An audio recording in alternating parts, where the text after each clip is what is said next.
Hello guys, welcome back to our third episode and once again David Laramore with us, and in this video we are just going to talk about very serious topic, especially in North Ontario, homelessness. What is the reason behind this? And David has very long experience living in North Ontario, and let's start the video and learn with the David experience and insight that how he see this North Ontario about homelessness. So David, can you please provide the overview of like homelessness according to your experience and insight? I've noticed the homelessness in Timmins has definitely increased over the last 5 years.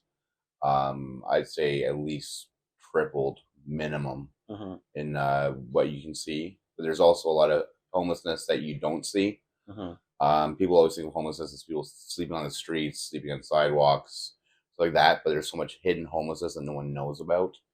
And I feel that it's definitely increasing in Northern Ontario. So what do you see the primary cause of homelessness? Right now, I think the primary cause of homelessness in Timmins is mental health and drug addiction. That's my personal view. There is many factors, like we discussed before.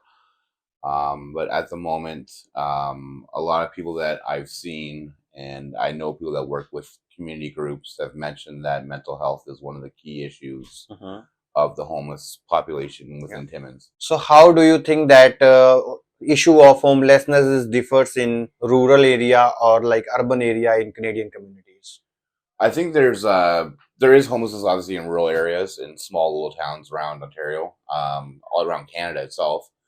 But a lot of the homeless people are being sent to larger communities as per Timmins, and it's been admitted within documents that little towns up the coast, small towns around Timmins area are sending their homeless people to Timmins to get help, to get services that are required, pretty much to get them whatever they need within Timmins. But the problem is the resources aren't really here at the moment right now. So what are the effective program or initiative like do you observe that working to address homelessness in like our local community in Timmins especially? In Timmins, what I've noticed is DSAB is a big one with providing housing to low-income people, people with children that cannot afford apartments due to the high price of rent nowadays and the high price of housing within Timmins.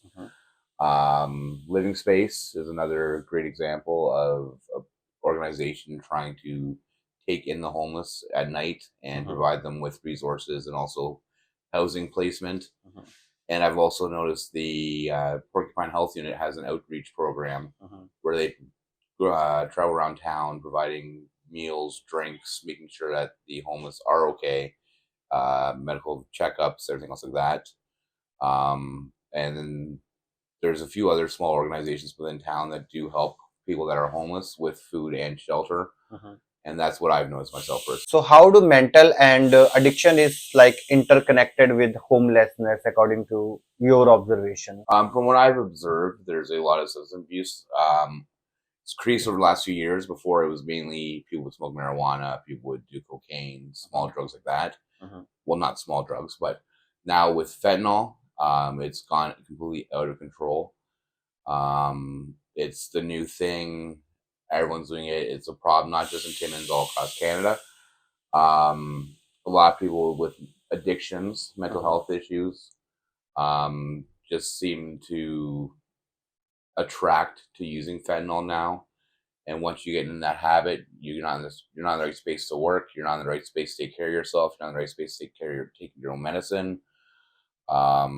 It's difficult to pretty much operate as a ordinary person, whichever ordinary really is. But I feel that it definitely interconnects big time.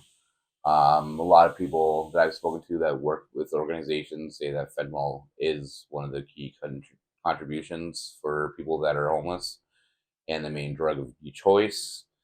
And with this safe injection site, they're trying to monitor and take care of the people that use these drugs.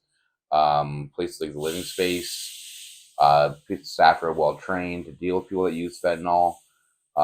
Police all carry Narcan or naloxone to help with these issues, and it's good that there's some steps being taken to help these people with addiction and mental health that cannot help it.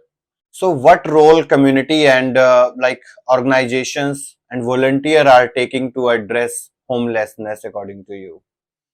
I think that there's with the community itself, there is the organizations I've mentioned that are addressing homelessness the best they can. The problem is there needs to be more support from the higher levels of government. The city of Timmins can only do so much with the resources they have. Same with DSAB. They only have so much money to use for housing, for addictions, for safe injection site, for the living space, where the Ontario government can step up a little bit. And even with that, the federal government can also step up a little bit more and help build more affordable housing for people, more treatment programs. Even at the hospital, there's a mental health unit.